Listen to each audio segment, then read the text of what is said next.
Graça e paz da parte do nosso Senhor aos nossos corações nesta manhã. Graças a Deus que está chovendo, não é isso?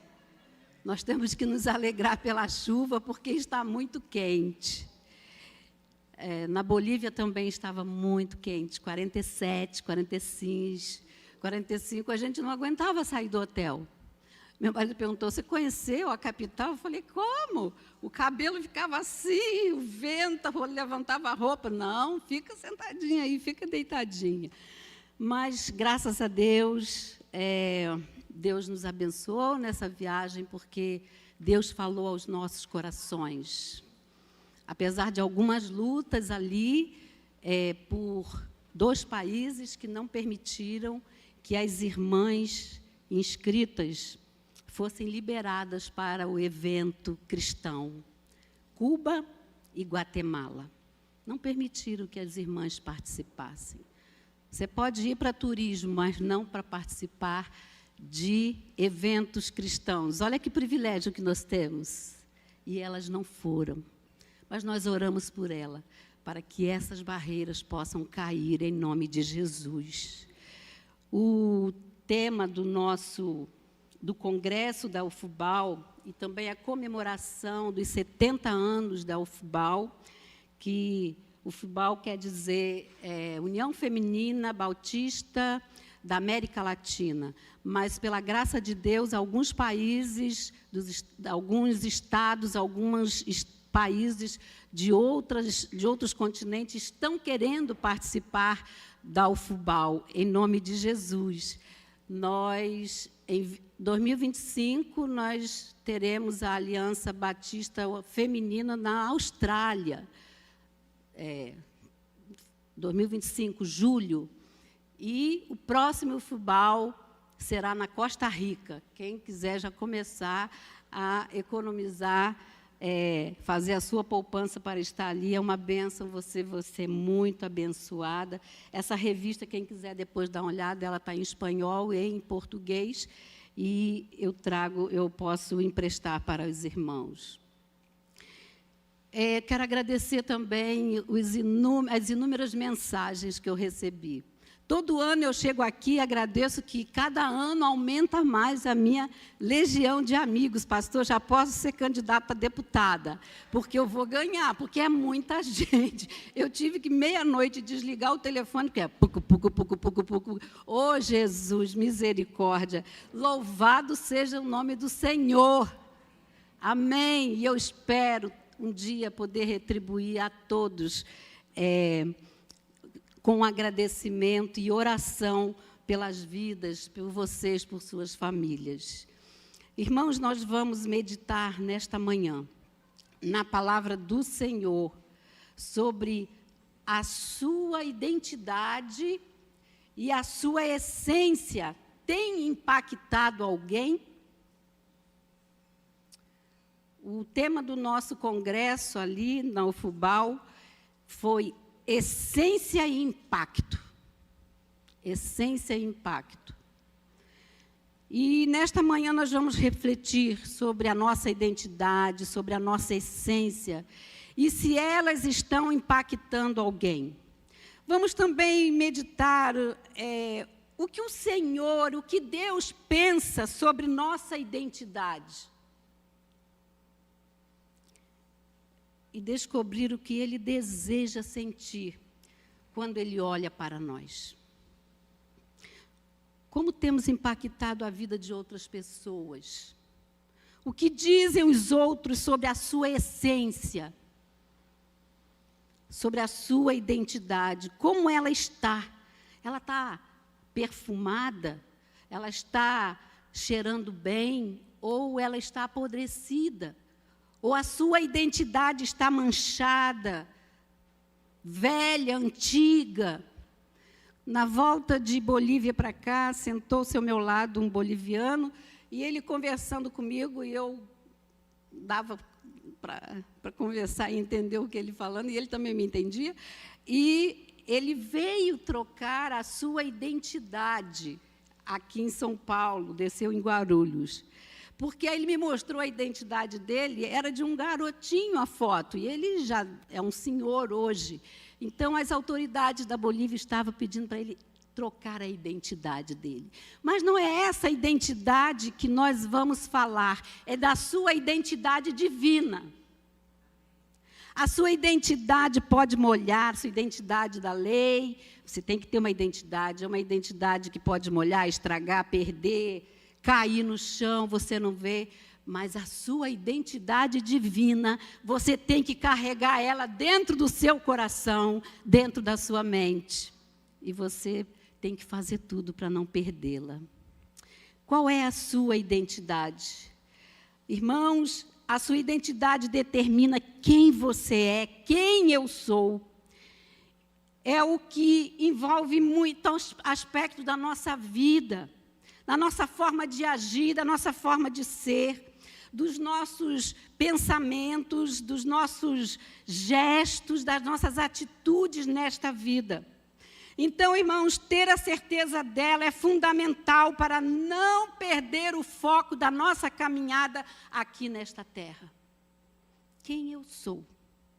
E como está a sua essência? Não a essência do perfume que você passou em casa, não é? Não a essência da Natura, da L'Oréal, dos perfumes franceses, não é essa a essência. A palavra essência, de acordo com o dicionário, ela significa substância, óleo fino, extraído de alguns vegetais. Irmãos, mas se nós formos lá para a palavra de Deus, o próprio Senhor declara que Ele é a videira e nós somos o ramos. Ele é a nossa essência. E a essência dele espalha pelo mundo através dos ramos, que somos nós. A essência ou a substância que há em Jesus tem que estar esse mover em nós, que somos o ramo. Segundo o dicionário, a essência não tem só a ver com o cheiro, como disse. Ela constitui a natureza do meu ser. É a essência divina. Quais as marcas de Cristo que estão marcadas na sua identidade através da essência de Jesus neste presente tempo, irmãos? Você conhece a sua identidade? Você percebe a sua essência? Ou melhor, você conhece a identidade de Cristo na sua vida? Essas, com certeza, são as perguntas muito difíceis de responder neste tempo presente. Às 6h, na quarta-feira, eu recebi um telefonema. O meu tio havia partido. Eu tinha tido um sonho naquela noite mesmo, que eu via alguém, nós todos numa sala.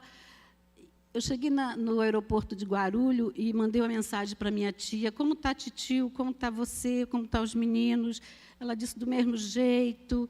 Continuamos orando, e eu escrevi para ela assim no WhatsApp: ele está aguardando o dono da vida dele chamá-lo. Foi o que eu escrevi para ele.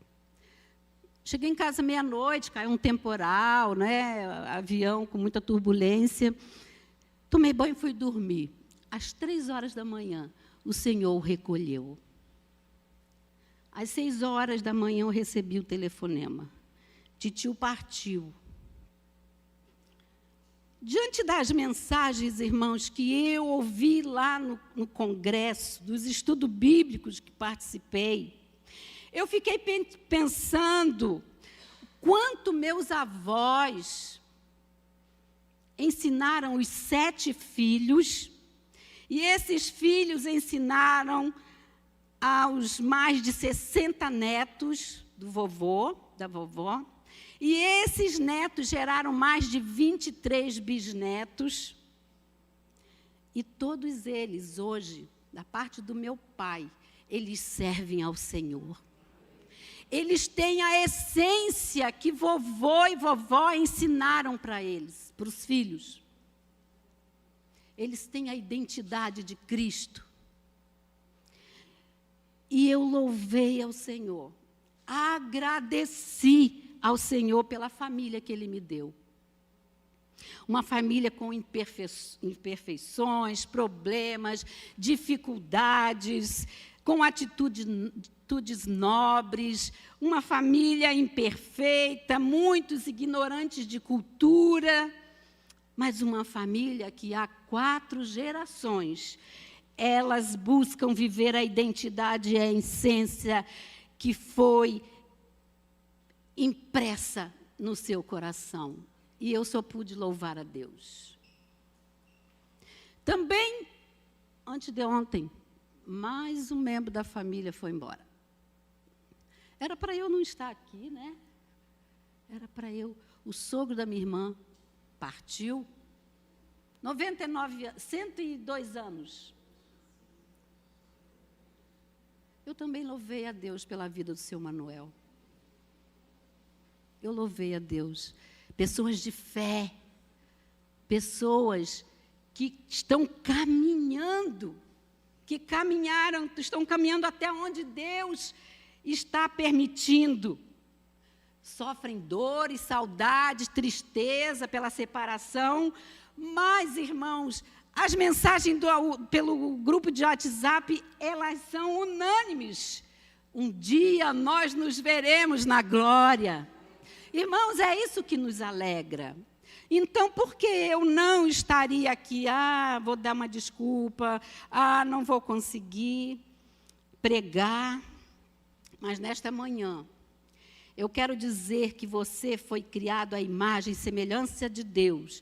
Recebeu uma identidade e Ele imprimiu sua essência para que você impactasse outras vidas. Esse é o nosso compromisso. E assim nós podemos ver a essência que exala da sua identidade. E ela vem indicar a essência divina e perfumar outras pessoas. Onde nós andamos, nós estamos perfumando as pessoas com o nosso perfume francês, Natura, Avon, ou nós estamos perfumando as pessoas com aquilo que está dentro do nosso coração. Percebi, irmãos, a complexidade dessas palavras, essência e identidade. E nós podemos dizer que a essência está em nós, enquanto que a identidade é aquilo que apresentamos diante ou perto dos outros. É tipo o modo operandi da essência de Deus em nossa vida e nós sendo transmissores dessa essência a tantas pessoas. O mundo fede, o mundo está apodrecido e está em nós a essência de Deus para perfumar o mundo onde nós estivermos. Não pense você, porque isso é responsabilidade do pastor, das pastoras, dos diáconos, dos líderes, dos evangelistas, dos missionários. Não, é a responsabilidade de cada membro do corpo de Cristo. Nós vimos no início, nós somos o ramo. E Deus é a videira. Ele tem a vida, Ele nos dá a vida, Ele nos dá o perfume, Ele nos dá a identidade para que possamos transmitir. Também meditei, irmãos, nesses temas, percebi o quanto nós somos falhos como pessoas, tendo defeitos, podemos perder a conta dos nossos erros, dos nossos fracassos, das nossas dificuldades. E também me lembrei de mim, não é? Nós não somos diferentes, nem por sermos da liderança, por sermos pastores, sobre nós não existe uma capa, uma redoma, para que nós não venhamos sofrer as mesmas coisas que vocês sofrem. E, particularmente, eu medito, irmãos, em tudo que eu prego, ou palestro, eu subo aqui, como diz a pastora Joyce, com temor e tremor, porque antes de falar para aqueles que me ouvem, eu tenho que aplicar isso na minha vida. Essa é a nossa responsabilidade. Peço aos irmãos que acompanhem a leitura de Mateus, capítulo 16, versos 13 aos versos 18. Nosso pastor Felipe vai colocar ali. Mateus 16, capítulo 16, 13 a 18. Nesse texto, nós vamos ver Jesus precisava conversar com seus discípulos sobre alguns assuntos. Eles estavam assim muito confusos. Eram ainda meninos na fé. E no início do capítulo 16, Jesus estava falando sobre o fermento dos fariseus. Jesus estava dizendo aos seus discípulos que não era proibido comer o pão dos fariseus. Mas Jesus estava dizendo para eles que tomassem cuidado com o fermento. O que é o fermento? As mulheres sabem o que é o fermento. Se faltar fermento, o que acontece no bolo, no pão? Mas se ele for demais, derrama. Essa era a preocupação de Jesus para com os seus discípulos. Que eles não absorvessem aqueles ensinos malignos para que não ficassem inchados e vaidosos. Cristo estava chamando de fermento a doutrina dos fariseus, porque até mesmo uma pequena quantidade daqueles ensinos deles poderia penetrar numa grande multidão, numa igreja, num grande grupo e influenciar e as pessoas crerem em coisas erradas. Mas vamos fazer a leitura de Mateus, capítulo 16, 13 a 18. Diz o texto: E chegando Jesus às portas de Cesareia de Filipe, interrogou os seus discípulos, dizendo: Quem dizem os homens ser o Filho do Homem? E eles disseram: Senhor, uns João Batista, outros Elias, e outros Jeremias, ou um dos profetas. Disse-lhes ele: E vós, quem dizeis que eu sou? E Simão Pedro, respondendo, disse: Tu és o Cristo, o Filho do Deus vivo. E Jesus respondendo, disse-lhe: Bem-aventurado és tu, Simão Barjonas, porque não foi carne e sangue quem te revelou, mas meu Pai que está no céu. Pois também eu te digo que tu és Pedro, e sobre esta pedra edificarei a minha igreja, e as portas do inferno não prevalecerão contra ela. Amém? Essa palavra o Senhor está te dando nesta manhã, igreja. A mim e a você. Irmãos, Cristo estava chamando de fermento a doutrina deles. Doutrina inchada. Doutrina que parecia bonita, que parecia inchada. Mas aqueles ensinos poderiam trazer um grande mal. No texto, também podemos perceber duas importantes perguntas feitas pelo Senhor aos seus discípulos, quando eles caminhavam para Cesareia. Na verdade, creio que são duas das perguntas também muito importantes e que nós devemos analisar como servos do Senhor. Quem diz o povo ser o Filho do Homem? O que você tem ouvido dizer sobre Jesus, onde você anda? Muitos estão dizendo que Jesus é um revolucionário, que Jesus é um mito, que Jesus é um homem qualquer, que Jesus era um doido. Lá os discípulos diziam: Senhor, eles te acham como Elias, eles pensam que você é Elias, João Batista, Jeremias e outros profetas. Irmãos, a resposta hoje não é muito diferente. Nós encontramos com pessoas que não têm uma definição para Jesus Cristo. Às vezes, eu pergunto, eu tenho no meu coração essa coisa de evangelizar, às vezes taxista, e uma vez eu perguntei, antes de chegar no meu destino, eu perguntei para um: você conhece Jesus? E ele me disse: ao qual? O do técnico do Flamengo? Eu falei: não, Jesus Cristo de Nazaré. É Jesus? É Jesus, né? Ele conhecia o Jesus que era técnico do time dele, viu, pastor? Mas ele não conhecia o Jesus que eu estava falando. Eu falei: não, esse é mortal, esse daqui a pouco acaba a fama.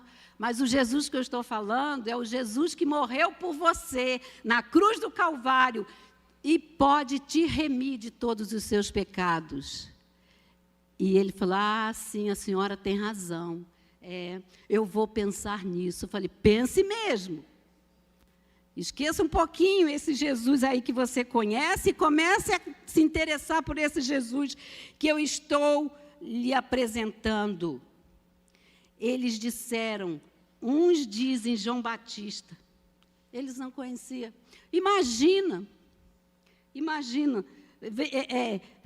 a decepção dos discípulos ao ouvirem essas respostas. A resposta que os discípulos deram a Jesus nos mostra, irmãos, que as opiniões estavam super divididas, como nós vemos hoje. Hoje nós vamos falar de Jesus, a gente é olhado de lado, às vezes a pessoa sai daqui e vai sentar em outro lugar, às vezes você começa a cantarolar um hino, às vezes dentro do elevador, eles cantam, eles põem aquele negócio no ouvido alto que eu estou aqui, estou ouvindo, por que eu não posso dizer? Eu canto muito assim: Jesus me dá vitória. Aí eles ficam olhando. Eu canto, irmãos, porque nós somos obrigados a ouvir os hinos deles. Nós temos que falar de Jesus. E como as forças do mal poderão prevalecer contra aquilo que pertence a Cristo? Por que eu digo isso? Porque Jesus, ao ouvir Pedro, Simão, né, a fazer essa confissão de Jesus: tu és o Cristo, o Filho do Deus vivo.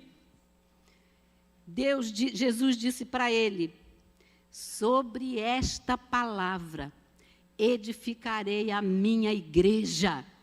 Pedro, sobre esta palavra, palavra de rocha, palavra firme, palavra que não falha e será eternamente, como está escrito em Atos, capítulo 2, 36 e 10, 43. Eu pedi ao nosso querido irmão para colocar ali, para a gente ler o que a palavra de Deus fala. Nós precisamos ouvir e ir para a palavra para nós entendermos aquilo que o Senhor está querendo nos dizer. Atos, capítulo 2, verso 36, pastor.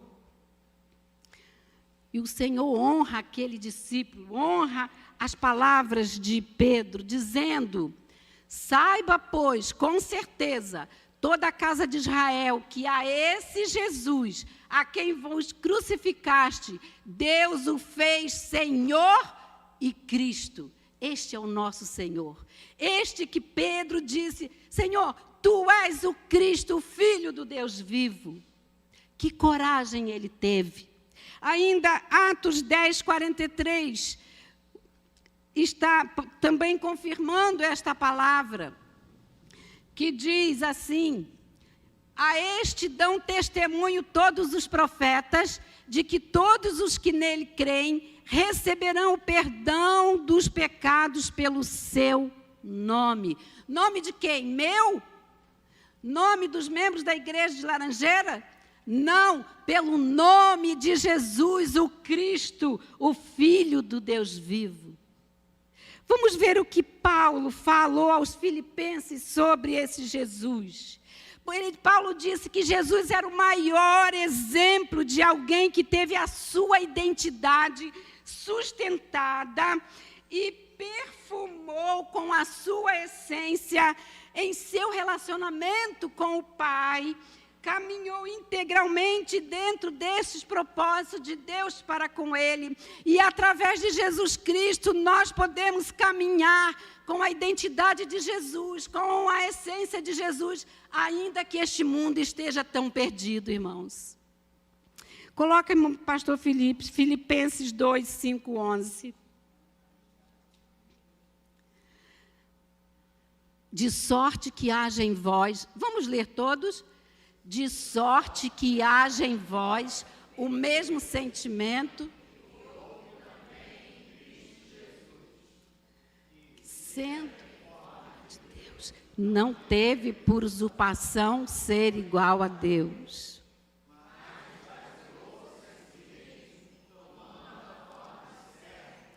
Fazendo-se semelhante aos homens, achando-se em forma de homem, humilhou-se a si mesmo, sendo obediente até a morte e morte de cruz. Por isso, também Deus o exaltou soberanamente e lhe deu um nome que é sobre todo nome, para que ao nome de Jesus se dobre todo o joelho dos que estão nos céus e na terra e debaixo da terra. E toda língua confesse que Jesus Cristo é o Senhor, para a glória de Deus Pai. Amém? Irmãos, não foi o que Pedro disse? E a igreja hoje está aqui lendo o que Paulo escreveu aos irmãos em Filipenses. Deus lhe deu uma identidade para você impactar as pessoas com a sua essência. Em Gênesis, no capítulo 27, nós lemos, nós não vamos ler porque a hora já avança, nós vemos a história de um homem que teve a sua identidade atingida quando sua mãe pediu para que ele agisse como fosse seu irmão. Quem é? Oh, cadê os alunos da EBD? Jacó, não é? Essa atitude fez com que Jacó não acreditasse na promessa que Deus tinha para a sua vida. Também lá em Mateus, nós vemos, no capítulo 14, que Pedro teve a sua identidade em crise, no momento, esteve em dúvida, ao vivenciar aquele momento em que Jesus na praia disse, venha no mar, ande. E ele disse, se tu és o Cristo, me mande. E Jesus, venha, eu sou. Mas a fé dele foi balançada. E ele começou o quê?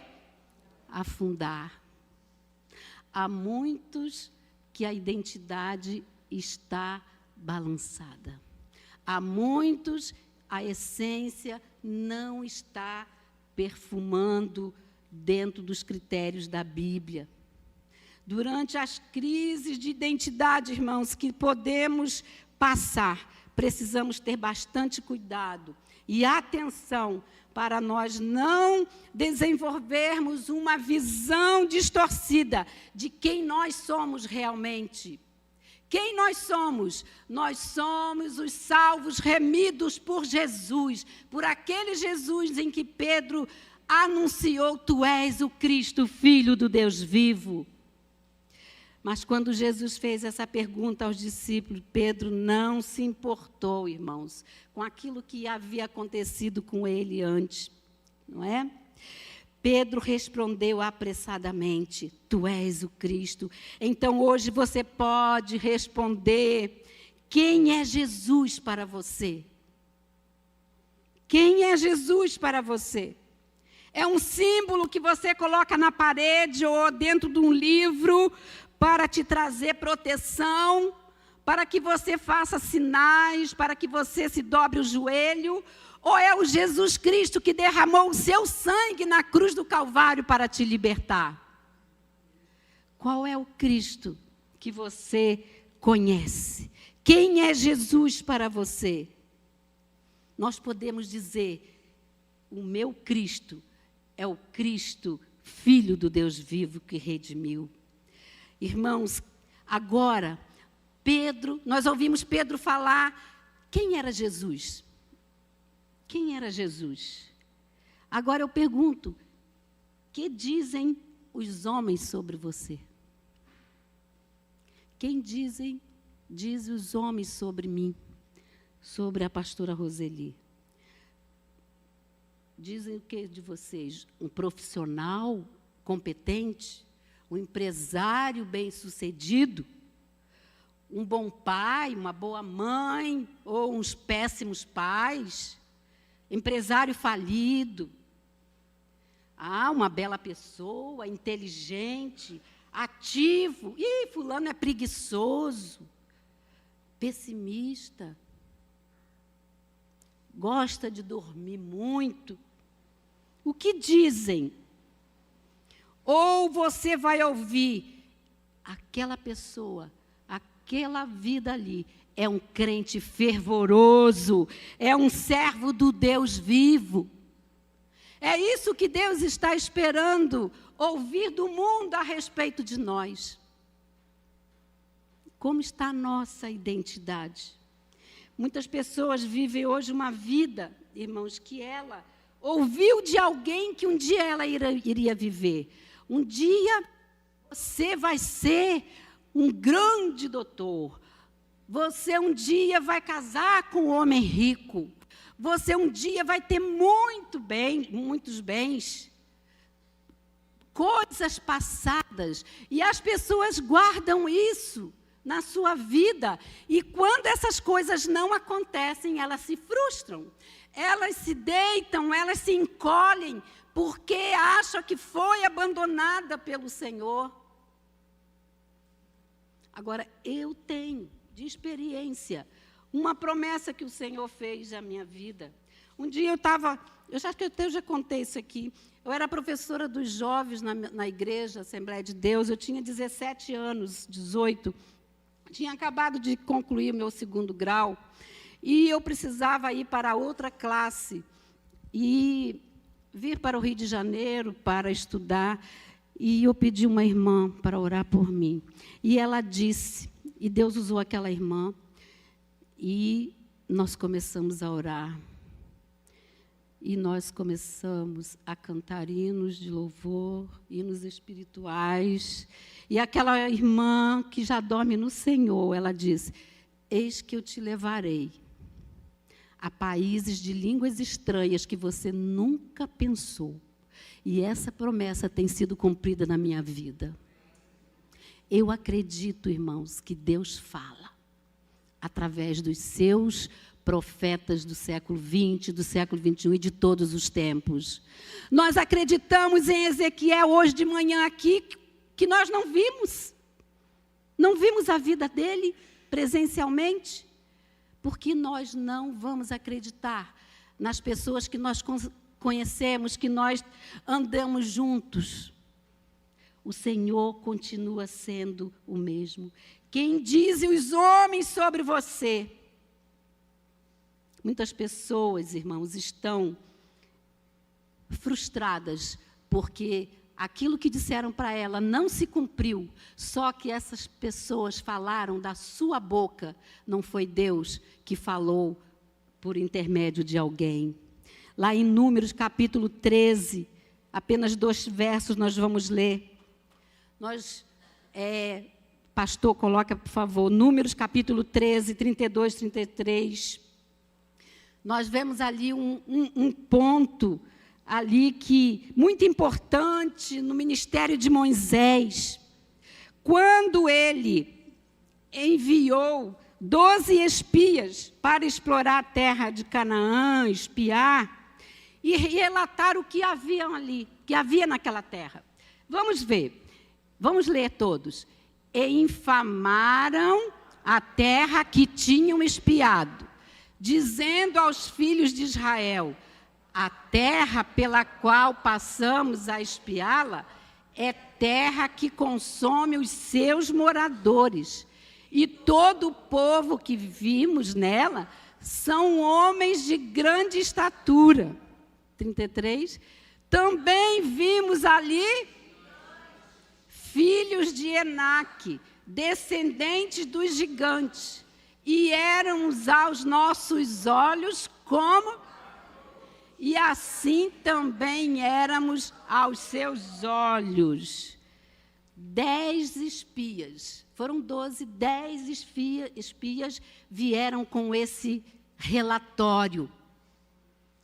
Esses 10 espias se sentiram como lagostinhas diante daqueles homens. Não tiveram fé suficiente para entrar na terra prometida. E por causa disso, o Senhor declarou que eles peregrinassem no deserto. O que os teus olhos têm visto? O que estão dizendo para você? Você já procurou saber se é verdade? A palavra do Senhor diz, em Lucas 11:34, são os teus olhos, a lâmpada do teu corpo. Se os teus olhos forem bons, todo o teu corpo será luminoso, mas se forem maus, o teu corpo ficará em trevas. Amados, assim como você se vê, assim você será. Quem se vê um vitorioso em Cristo Jesus, nesta manhã, não é vitorioso de ganhar na loto, não é vitorioso de ter dinheiro, não é vitorioso em que os filhos são tudo PhD. Não, irmãos, é vitoriosos em Cristo Jesus. Nós temos que nos ver assim. Ou você está dizendo, eu não vou dar para nada, eu não consigo, pastor chama para um trabalho, não sei fazer, o fulano sabe fazer melhor que eu. Se eu fosse como ela, eu estou cheio de dívidas. Gente, como nós encontramos crentes que falam assim, eu seria mais feliz, poxa, ninguém tem os meus problemas, eu tenho tanta dívida, as pessoas compram tanto e eu não tenho dinheiro para comprar. Quanta lamentação nós temos ouvido. Eu não presto, eu não sirvo, eu não posso, eu não consigo. Irmãos, em nome de Jesus, vamos tirar essas palavras do nosso coração. Nós somos vitoriosos em Cristo Jesus. É isso que você tem dito de você? Que você não serve? Muda o seu repertório, muda as suas palavras. Outro ponto, as redes sociais. Um perigo para quem não sabe usar. Facebook é cheio de trazer comparações para você. Olha só, você não tem isso, mas fulana tem. Ela seguiu o influencer. Nós vimos lá o passeio que você queria fazer, ela fez. E nós começamos a fazer comparações com a nossa vida de coisas mentirosas, de famílias que aparecem bem, em apartamentos, em casas, em lanchas, mas que no dia seguinte, na semana seguinte, você vê aquela família na delegacia, porque apanhou do marido, porque a mulher traiu, porque isso, porque aquilo. É essa vida que você quer para você? E há crentes que quando posta uma coisa, uma foto, se alguém não dá uma curtida, vou tirar. Vou cancelar, vou bloquear. Se não der um like, meu Deus, é o desespero. Essa é a sua essência? Irmãos, não importa o que dizem de você, nem o que você é, porque temos que ser como os outros, irmãos, porque temos que ser como fulano. Deus nos fez a sua imagem e semelhança, e cada um tem uma forma de ser conforme a imagem e semelhança que Cristo nos criou. A sua identidade está formada em Deus. Ele disse a Pedro, sobre estas tuas palavras, a minha igreja está firmada, Pedro. Quando Saulo se converteu a Cristo, ele perguntou, quem era ele? Quem era Jesus, aquela luz? O mestre respondeu que era Jesus a quem ele perseguia. Mas também Jesus disse para ele, eu sou aquele que tu me persegues, mas tu, Saulo, para Deus, tu és um instrumento escolhido para levar o nome de Jesus. Quem nesta manhã deseja ser um instrumento, renovar a sua identidade, renovar a sua essência divina na palavra do Senhor, para ser um instrumento do Senhor? Hoje nós devemos perguntar ao Senhor: Senhor, estou forçando a minha identidade a querer parecer com outra pessoa? Deus sabe quem você é. Não destrua as suas famílias, os seus amigos, por aparências externas, irmãos. Pergunte ao Senhor, diga-me, Senhor, quem eu sou para ti hoje? Quem eu sou para ti? Qual é a definição que tu tens de mim neste dia, neste tempo presente tão difícil? Nós conhecemos a história de Mefibosete, sangue de rei, neto de rei. E ele foi lançado por causa de brigas, de guerras, e ele foi levado para uma cidade que não existia, Lodebar. Mas o Senhor estava de olho nele. E Deus lembrou a Davi da promessa que tinha feito ao amigo Jonatas. E Deus um dia olhou para ele, trouxe a memória de Davi. Pergunta se há alguém da casa de Saul, da casa de Jonatas. Sim, há um aleijado que mora em Lodebar. Traga ele para mim. Irmãos, Lodebar esperou a hora de Deus na vida dele. Nós não podemos trocar a nossa identidade pela identidade do mundo. Nós não podemos querer ter a essência do mundo se nós somos de Deus. Nós precisamos ser diferentes. Lodebar ficou lá quietinho. Mas um dia, o rei chegou e ele disse: Senhor, eis aqui, estou aqui. E o Senhor, e o rei, o levou para ele se alimentar na mesa do rei. Você quer ter a sua identidade renovada? Lodebar teve a sua identidade, a sua vida quase toda destruída. Mas ele não se comparou a ninguém. Ele não fez barganha com ninguém. Tenho sangue azul, eu sou filho de rei, neto de rei. Não, ele esperou o Senhor agir na sua vida. Espere o Senhor agir na sua vida. Não se compare com as ilusões da internet. Não se compare com aquilo que os outros tenham. Procure estar com a sua identidade, a sua essência, de acordo com a vontade do Senhor. E ao seu tempo, na vontade de Deus, o Senhor vai te exaltar para a glória do nome dEle. Que Deus abençoe esta igreja. Continuem firmes ao Senhor. Não troque a sua identidade por nada, irmãos. Por mais linda, por mais atraente, por mais cheirosa que ela seja. Viva a essência do Senhor na sua vida, que é isso que Ele está olhando para você nesta manhã. Que Deus abençoe. Amém.